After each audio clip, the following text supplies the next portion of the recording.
अस्सलाम वालेकुम class 11 students, उम्मीद है आप लोग खैरियत से होंगे। इस वीडियो में हम यूनिट 12 जो है, जो कि असल में पोएम है, इसको कम्प्लीटली डिस्कस करेंगे। तो चलते हैं अपने लेक्चर की तरफ। ब्रेक ब्रेक ब्रेक पोएम है और पहले इसके ऑथर जो हैं उनके बारे में थोड़ा डिस्कशन करते हैं। अल्फ्रेड लॉर्ड टेनिसन जो हैं वो 1809 से उनकी लाइफ जो है 1892 तक was one of the most celebrated poets of Victorian era। तो ये जो विक्टोरियन इरा है उस दौर के मारूफ शायरों में से एक थे। ये जो अल्फ्रेड लॉर्ड टेनिसन थे, तो he wrote both short and long poems, तो उन्होंने मुख्तसर और तवील दोनों तरह की नज़में लिखी। इन 1850 Lord Tennyson was appointed poet laureate of England. वहाँ पे वो जो थे ना, इंग्लैंड के मुल्कुल शोरा जो थे वो मुकर्रर हुए।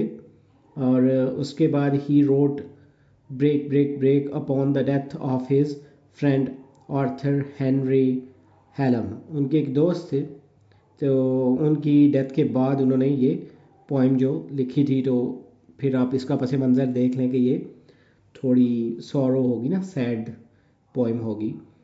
तो who died at the young age of 22, और उसकी जो डेथ थी वो 22 की यंग एज में हुई। The poem is an emotional elegance that expresses the pain and sorrow of losing a beloved friend and the struggle to endure the loss। ये नज़म एक जज्बाती मरसिया है ना, जैसे नोहे वगैरह होते हैं, जो एक प्यारे दोस्त को खो देने के दर्द व गम को बयान करती है और इस नुकसान को बर्दाश्त करने की जो जद्दोजहद है उससे रिलेटेड है ये। उसके बाद पोएम की तरफ मूव करते हैं। तो ट्रांसलेशन इसकी साथ साथ अंडरस्टैंड करते हैं और साथ साथ पैराफ्रेजिंग। तो जो फर्स्ट स्टेंजा है, break break break on the cold grey stones O sea and I would that my tongue could utter the thoughts that arise in me. तो ये जो है टकराने को बोला है यहाँ, ब्रेक, टकराओ टकराओ टकराओ अपने सर्द सुरमई पत्थरों पर ऐ समंदर, और काश के मेरी ज़ुबान अदा कर सकती वो ख्यालात जो मेरे दिल में आते हैं। इसकी पैराफ्रेजिंग जो है, क्रैश रिपीटेडली यानी बार बार टकराना, against the cold grey rocks, वो जो सुरमई रंग की चट्टानें हैं उनको, और sea I wish I could express the thoughts, कि ऐ समंदर काश मैं अपने जहन में जो सोचें उनको बयान कर सकूं, that are forming in my mind, जो मेरे जहन में उभर रही है। स्टेंजा 2 जो है, O well for the fisherman's boy that he shouts with his sister at play, O well for the sailor lad that he sings in his boat on the bay. अच्छा है, ओ वेल, मछेरे का लड़का, वो जो लड़का है ना, fisherman's boy, उसके लिए कि वो अपनी बहन के साथ खेलते हुए चीखता है, मतलब खुशी से। अच्छा है नौजवान मल्लाह जो सेलर है के लिए कि वो अपनी कश्ती में खलीज पर गाना गाता है। इसकी जो पैराफ्रेजिंग है, it is good for the fisherman's boy as he joyfully yells while playing with his sister. It's also good for the young sailor as he happily sings in his boat on the bay। वो जो मछेरे का लड़का है ना, fisherman's boy, के लिए अच्छा है क्योंकि वो अपनी बहन के साथ खेलते हुए खुशी से चीखता है ना, शाउटिंग कर रहा है। नौजवान मल्लाह के लिए भी अच्छा है जो सेलर है, क्योंकि वो खलीज में अपनी कश्ती में खुशी से गाता है। स्टेंजा 3 जो है, and the stately ships go on to their heaven under the hill, but oh for the touch of a vanished hand and the sound of voice that is still। और शानदार जहाज़ अपना सफ़र जारी रखते हैं अपनी जो पनाहगाह की तरफ, उस तरफ जहाँ पे उन्होंने जाके रुकना है, पहाड़ के नीचे, आकाश एक हाथ को छूने के लिए जो नहीं है, और एक आवाज़ की सदा जो अब खामोश है। इसकी जो पैराफ्रेजिंग है, the majestic ships continue their journey toward their safe harbor beneath the hill. However, I deeply long for the touch of a hand that's no longer here, and the sound of a voice that has fallen silent. शानदार जहाज जो अपना सफ़र जारी रखते हैं और पहाड़ के नीचे अपनी महफूज बंदरगाह की तरफ बढ़ते हैं। ताहम मैं इसके हाथ को छूने के लिए तरस रहा हूँ जो अब यहाँ नहीं है, और इसकी आवाज़ की सदा के लिए जो खामोश हो चुकी है। वो अपने उस डाइड फ्रेंड को याद कर रहा है ना। तो स्टेंजा 4 जो है, break break break at the foot of the crags or sea, but the tender grass of a day that is dead will never come back to me. टकराओ, ब्रेक ब्रेक और टकराओ अपनी चट्टानों के पाँव पर समंदर, मगर गए दिनों की खुशियाँ जो जा चुकी हैं कभी मेरे पास वापस नहीं आएंगी। इसकी जो पैराफ्रेजिंग है, crash again and again at the base of your cliffs और सी however the gentle beauty of a past day will never return to me। यानी बार बार अपनी चट्टानों की बुनियाद पर ना, जो उसकी बेस है वहाँ पे टकराओ समंदर, मगर माजी के दिन की नाजुक खसूसिया खूबसूरती जो थी ना कभी मेरे पास वापस नहीं आएगी। मतलब वो जो टाइम गुजर गया वो वापस नहीं आएगा। वो दोस्त जो गुजर गया ना उसके बारे में याद करते हुए कह रहा है वो। पोइम्स में काफ़ी सारी जो फिगर्स ऑफ स्पीच जो यूज़ हुई हैं, लिटरेरी डिवाइसेस, उनमें से कुछ को डिस्कस करते हैं। वैसे ये आगे जो एक्सरसाइज है वहाँ भी यूज़ हुई हैं। तो लाइन जो 1 और 2 है, the speaker uses apostrophe when he addresses the sea directly as though it were capable of responding to him. He also uses repetition with the first line, repeating the same word 3 times, यानी एक ही word को 3 दफ़ा दोहराता है। और the assonance जो है, in the second line or the repetition of that long o vowel जो है, sound cold stones and o helps to slow the reader down। यानी यही रीडर को ना मजबूर करती हैं कि वो थोड़ा स्लो डाउन हो जाए। लाइन 9-10 जो है, the speaker uses illustration in line 10 when repeats the h sound जो heaven and hill, the stately ships that go their haven under the hill might be a metaphor for coffins going under the hill। Sounds a lot like going underground or being buried। यानी ऐसा महसूस होता है जैसे किसी के ज़मीन के नीचे जाने यानी दफनाने के बारे में हो रही है बात। As stately or fancy as these ships might be, that doesn't make us want to be passengers।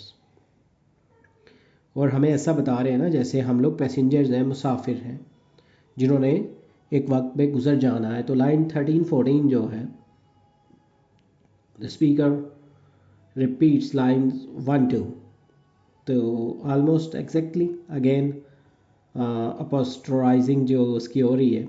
The sea then in the third stanza we start to figure out why can't talk, it's because his friend's voice is still, क्योंकि उसके जो दोस्त की आवाज़ है वो रुकी हुई है। our speaker is all choked up on grief that he doesn't know how to express। line 3-4 जो है, the speaker uses centroki or substituting a part of something for the whole thing when he wishes that his tongue could utter, because yeah, your tongue is the part that does the speaking but not on its own, unless you are talking in your sleep or something। The speaker uses metaphor when he says that his thoughts arise, since thoughts don't literally move around।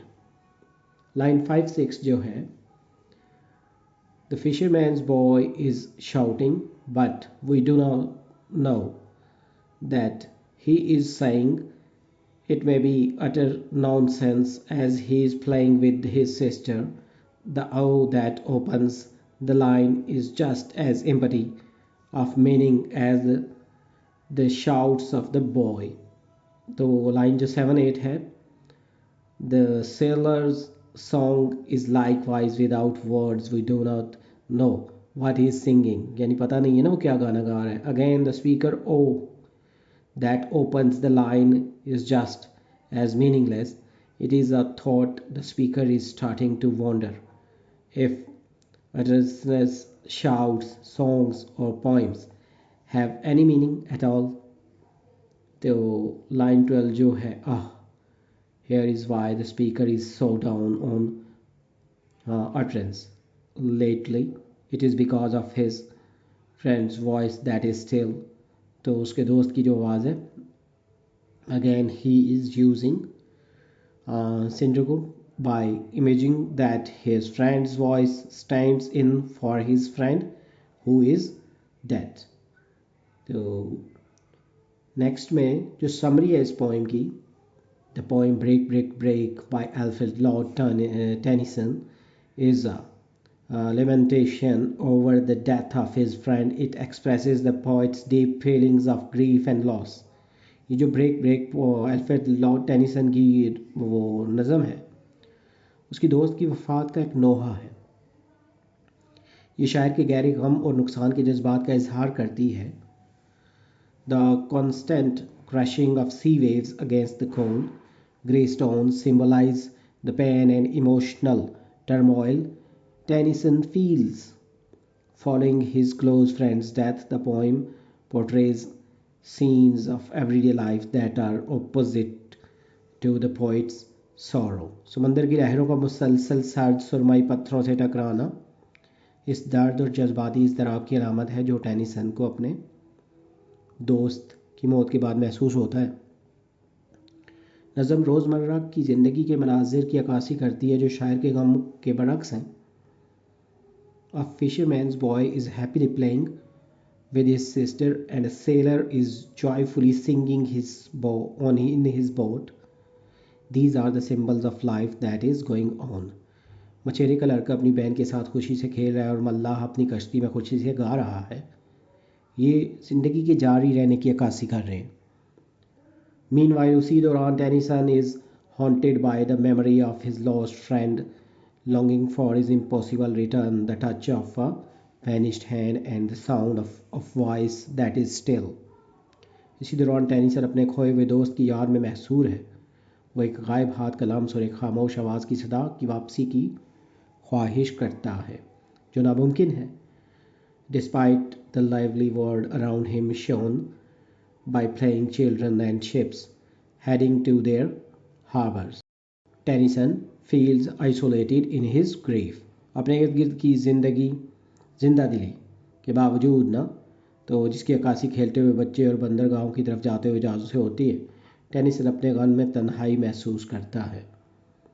The last stanza reiterates the relentless crashing of the waves, the tender grace of a day that is dead, symbolically represent the beauty and peace of the past that is forever lost. The poem ends on a note of ongoing sadness, with the natural beauty of the world unable to alleviate the poet's inner distress. आखिरी बंद में लहरों के साहिल के साथ बेरहमाना टकराने को दोहराया गया है।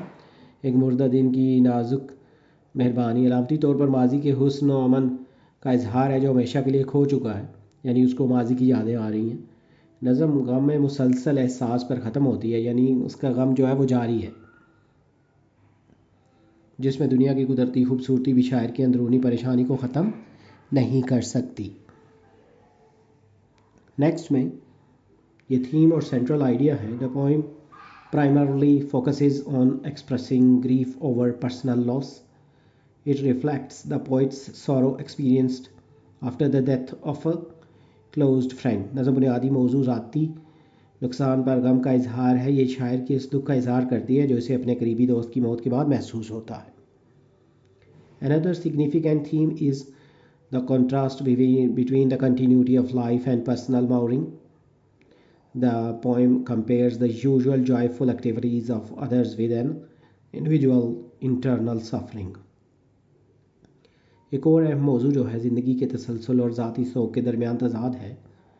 नज़म दूसरों की आम खुशी बड़ी जो सरगर्मियों का एक फ़र्द की अंदरूनी तकलीफ़ के साथ मुआजना करती है। It illustrates that life's routines are unaffected by an individual's personal loss. Finally, the poem explores the theme of nature indifference to human emotions.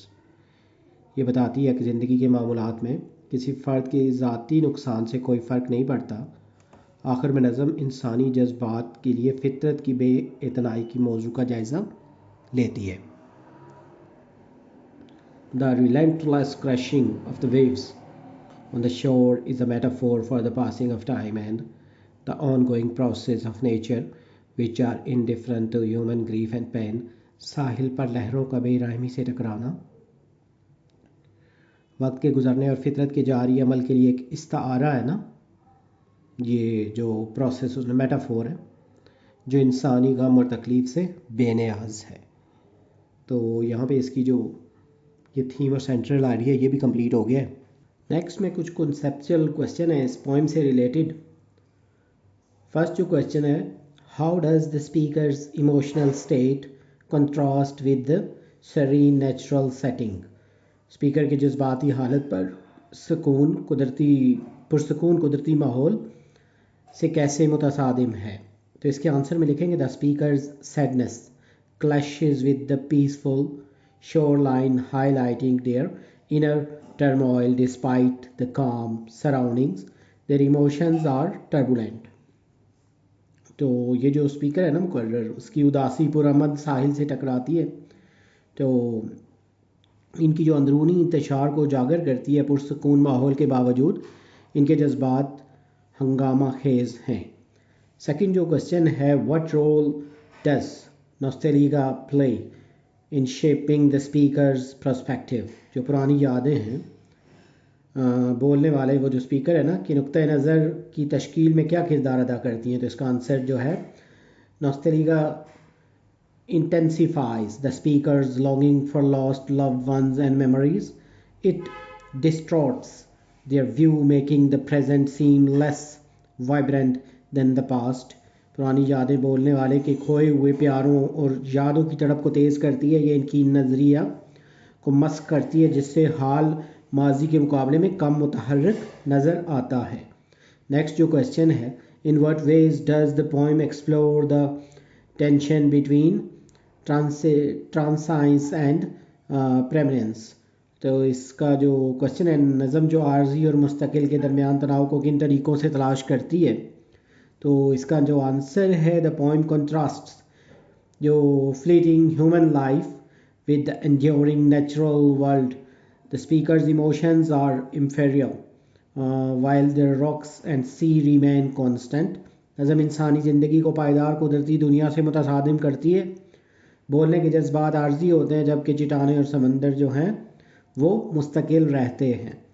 Fourth जो क्वेश्चन है, how does the speaker's use of imagery reveal their emotional state. Speaker का जो तस्वीर कशी का इस्तेमाल है इनकी जज्बाती कैफियत को कैसे ज़ाहिर करता है। इसका जो आंसर है the vivid imagery cold grey stones vanished hands conveys the speaker's emotional pain। These images evoke a sense of dissolution and longing. तो वाज़े मंजर कशी जो है इसकी विविड इमेजरी मिसाल के तौर पे जैसे ठंडे सुरमाई पत्थर जो हैं और जो वैनिश्ड हैंड्स है ना, तो बोलने वाले की जज्बाती दर्द को ज़ाहिर करती है। ये तस्वीर वीरानी और तड़प के एहसास को जन्म देती है। नेक्स्ट जो क्वेश्चन है, what significance does the repetition of break break break hold. ये जो ब्रेक ब्रेक ब्रेक की तकरार है इसकी क्या अहमियत है, सिग्निफिकेंस। तो इसका आंसर है the refrain emphasizes the speaker's emotional fragmentation। It underscores the disjointedness between their inner world and the external reality।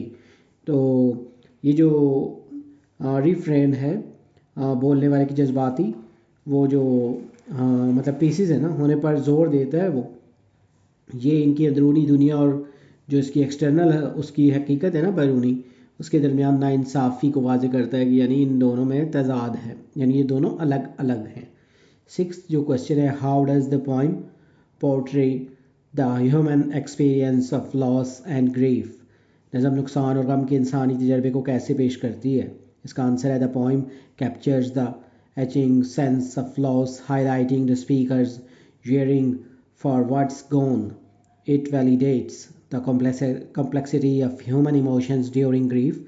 तो आंसर जो है नज़म नुकसान के दर्दनाक एहसास को अपनी लपेट में ले लेती है, जो कुछ हो गया है इसके लिए मुकर्रर की तरफ को उजागर करती है, यानी जो राइटर है स्पीकर, ये गम के दौरान इंसानी जज्बात की पेचीदगी की तौसीक करता है। और नेक्स्ट जो क्वेश्चन है, what symbolic meaning do the stately ships hold, ये जो जहाज़ है ना स्टेटली शिप्स कि क्या अलामती मानी है, यानी ये किस चीज़ को सिंबलाइज कर रहा है। इसका आंसर है the ships represent a sense of purpose and direction contrasting with the speaker's emotional drift. They symbolize the longing for stability and control. बहरी जहाज़ जो हैं मकसद और सिमत के एहसास की नुमाइंदगी करते हैं, स्पीकर के जज्बाती बहाव के बरक्स यानी उसके बिल्कुल ओपोजिट इस्तेहकाम और कंट्रोल की ख्वाहिश की अलामत है।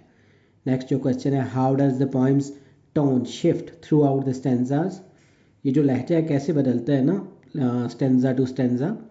इसका जो आंसर है the tone shifts from melanic यानी स्टेंजा 1 से टू विस्टफुल यानी स्टेंजा 2 की तरफ जब हुई है, तो देन इंस्ट्रोपेक्टिव स्टेंजा 3 में, एंड फाइनली डिस्पेयरिंग जो स्टेंजा 4 है, यानी लहजा जो है होशियार, फिर ख़ुद शनासी और आखिर में मायूसी में बदल जाता है, और यानी लास्ट में ना सौरों में आ जाता है ना वो दुख। नोवा जो क्वेश्चन है, what implication does the poem have for the human relationship with nature, फितरत के साथ इंसानी ताल्लुक़ पर नज़म के क्या असरात हैं। तो इसका जो आंसर है the poem highlights nature's indifference to human suffering, it underscores the complexities of human emotions which nature cannot alleviate. तो नज़म इंसानी मसाइब से फितरत की बेहिसी को उजागर करती है, ये इंसानी जज्बात की पेचीदगियों को उजागर करते हैं जिसे फितरत दूर नहीं कर सकती।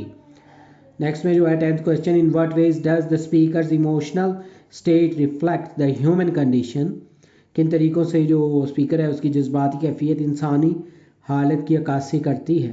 तो इसका जो आंसर है the speaker's emotions mirror universal human experiences, loss, longing and the search for meaning, there struggles resonate with readers evoking empathy and understanding. मुकर्रर जो है ना स्पीकर के जज्बात आलमगीर इंसानी तजर्बात के आइनादार हैं, नुकसान, आरजू और मानी की तलाश इनकी जद्दोजहद कारीन के साथ गूंजती है, हमदर्दी और समझ बूझ को जन्म देती है।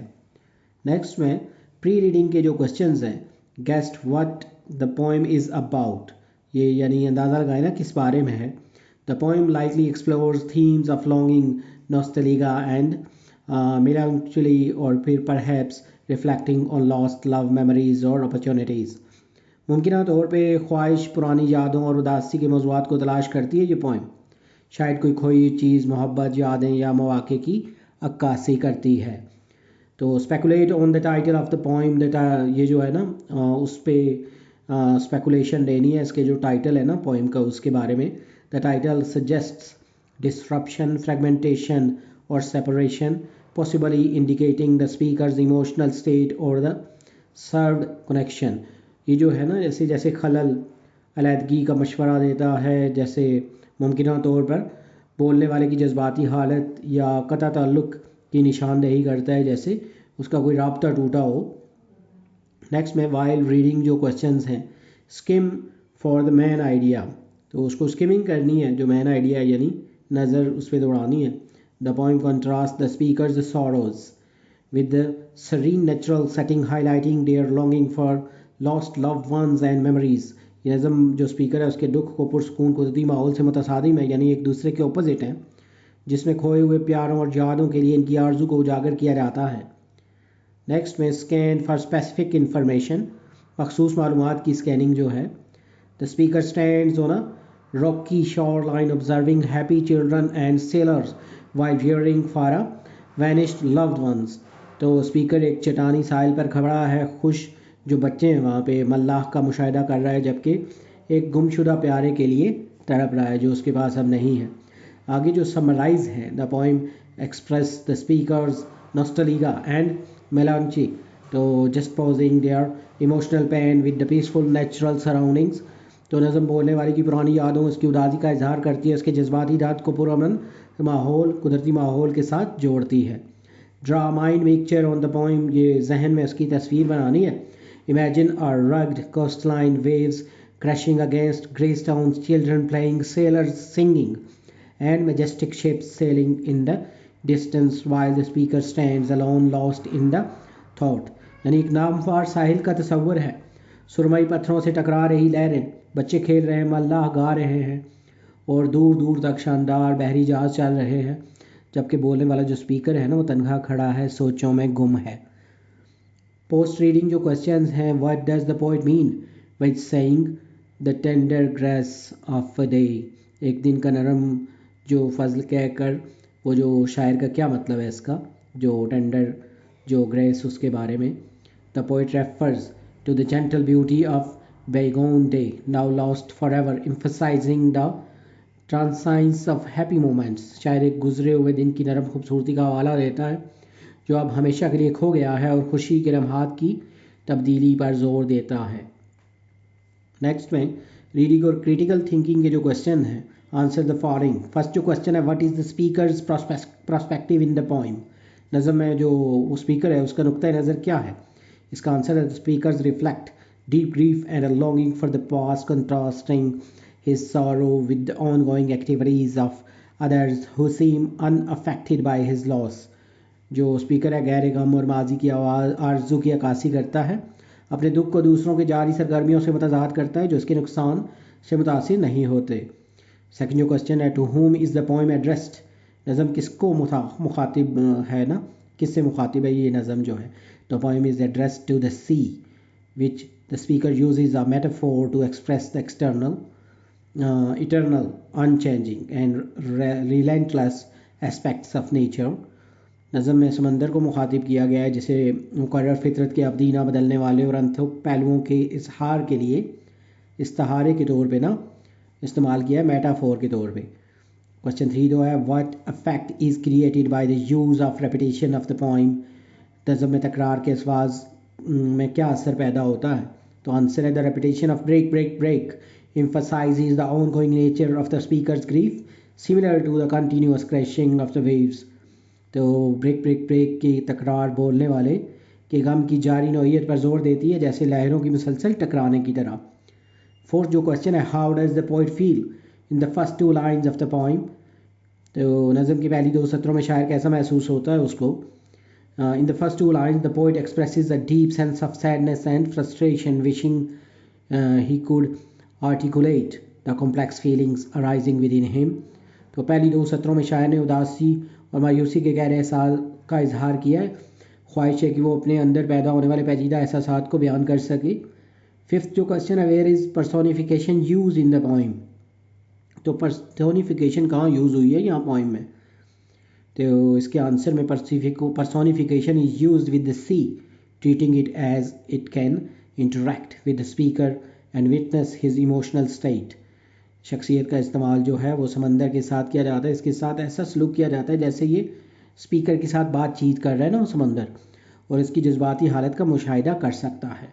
क्वेश्चन 6 जो है, हाउ डज द पोइम जस्टिफोज तो ट्रांसाइज एंड प्रेमियंस, तो नज़म किस तरह आर्जी और मुस्तकिल मजाजी को जोड़ती है, और इसका आंसर है the poem juxtaposes the transient joy and normalcy of life as seen in the activities of fisherman's boy and the sailor against the permanent and relentless nature of the speaker's grief and the sea's waves.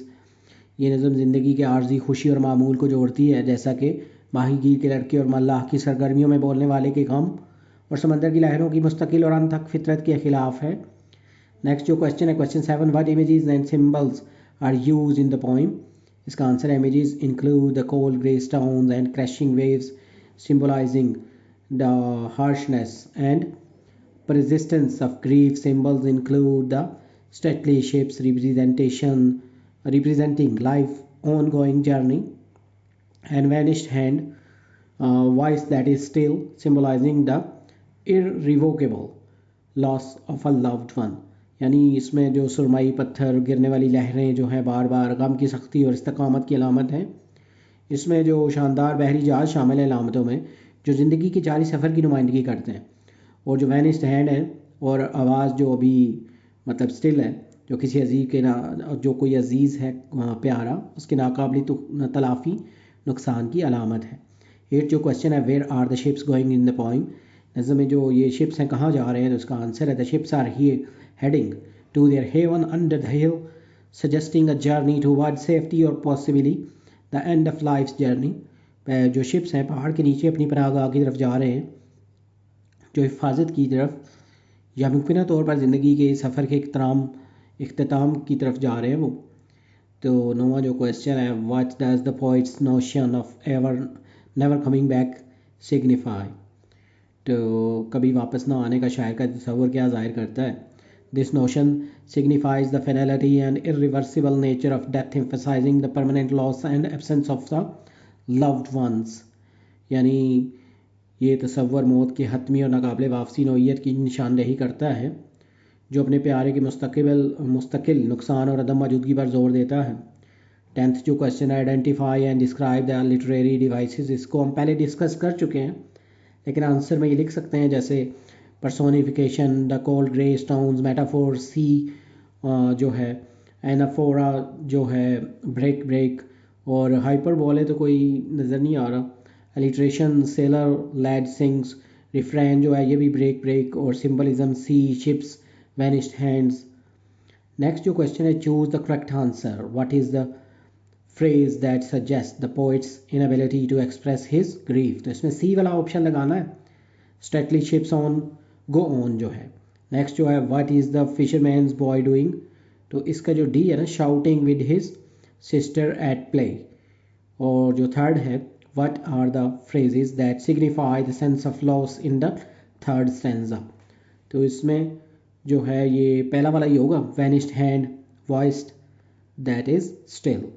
Next में ये जो grammar का कुछ part है book में, vocabulary and grammar, इसमें interjection के बारे में है। An interjection is a word और phrase that mainly expresses spontaneous और अब्रप्ट फीलिंग और इमोशन, तो जो ये वाली जो है ना एक लफ्ज़ या जुमला जो बुनियादी तौर पर अचानक या एहसास जज्बात का इज़हार करता है, they can show happiness, surprise, anger, stress, impatience, तो इन चीज़ों को ज़ाहिर करता है।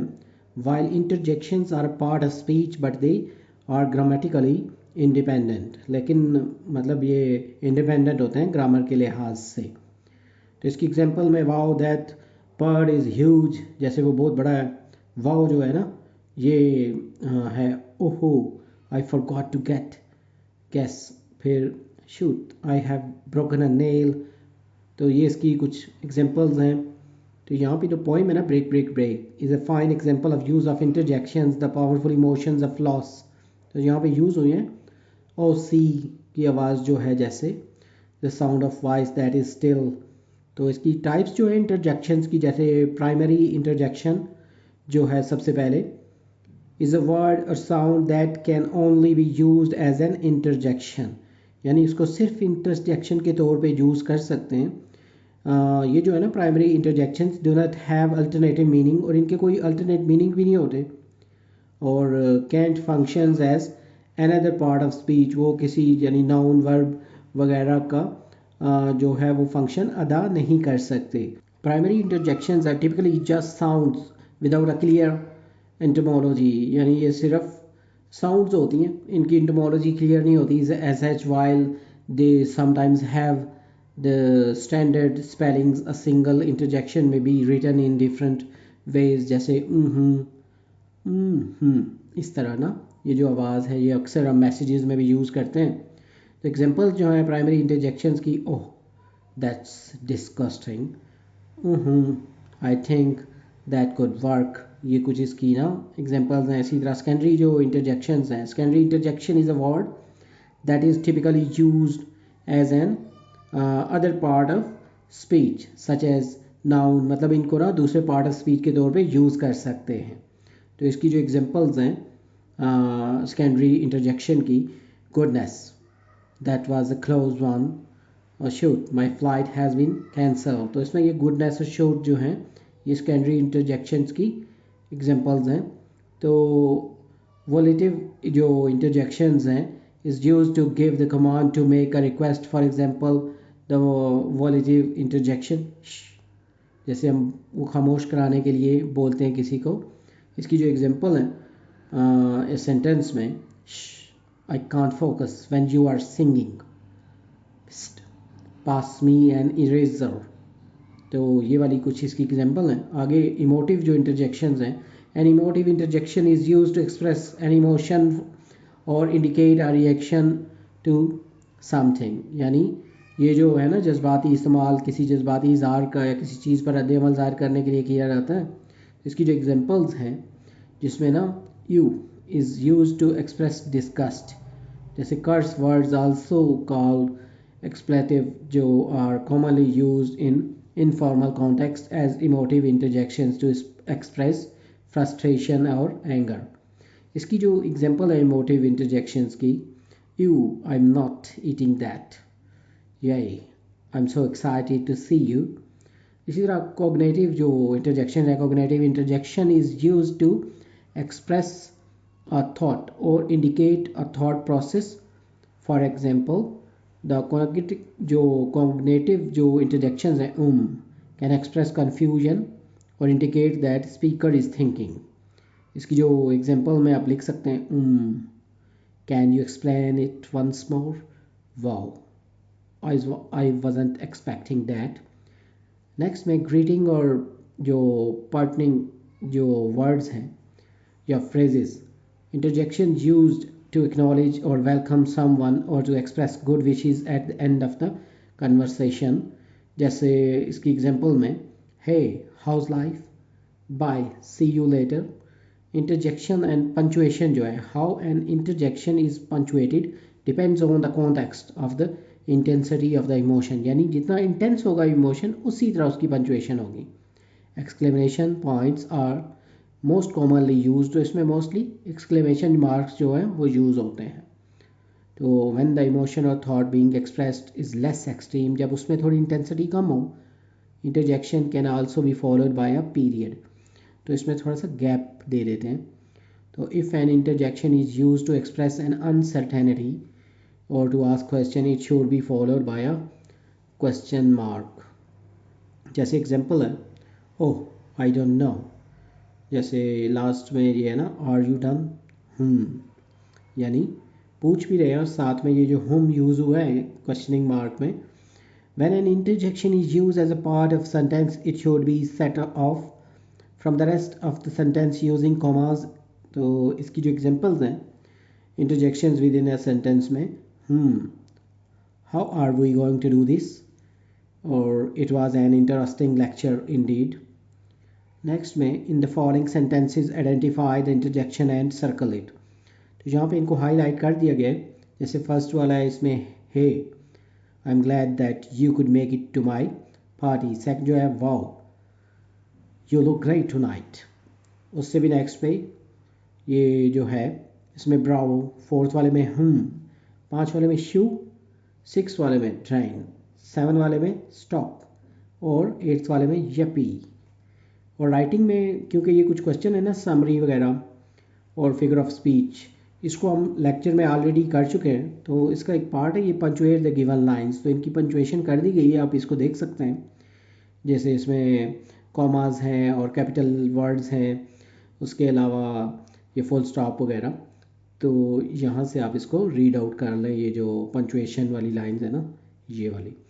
तो लास्ट में ये जो क्वेश्चन है use the given phrasal verbs in sentences, जैसे लॉग इन है, you must log in with your username and password before you can access your email।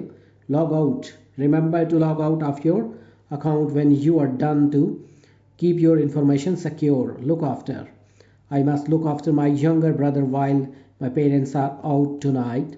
Look down on, it's wrong to look down on others because they have different beliefs or lifestyles। Look into, the committee will look into the possibilities of implementing the new policy by next month।